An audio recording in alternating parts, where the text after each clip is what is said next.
Ajang Utsawa Dharma Gita tingkat nasional ke-13 tahun 2017 di Palembang, Sumatera Selatan menjadi ajang tali silaturahmi dan menjalin persatuan dan kesatuan antara sesama umat beragama. Hal tersebut disampaikan oleh Iketut Widya, Dirjen Bimas Hindu. Dengan hadirnya peserta dari provinsi lain, dapat memperkenalkan Sumatera Selatan sebagai provinsi yang selalu menjaga kerukunan beragama. Serta daya tarik Kota Palembang dapat mengajak peserta lain untuk berwisata dan mengenalkan berbagai makanan khas, sehingga dapat meningkatkan sektor pariwisata di Kota Palembang.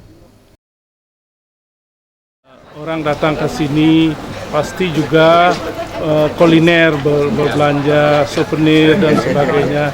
Dan kita di sini yang penting dari segi penyelenggaraan bahwa kita ada kohesi sosial, ada kita bersama-sama melakukan kegiatan usaha Dharma Gita ini dan umat Hindu seluruh Indonesia. Jadi istilahnya saling meningkatkan persatuan. Ia menambahkan, untuk kenyamanan serta tempat pelaksanaan yang diberikan oleh pemerintah daerah cukup nyaman, karena berada di Komplek Olahraga Jakabaring yang membuat peserta dapat sekaligus berwisata setelah lomba. Tim Liputan Sriwijaya TV.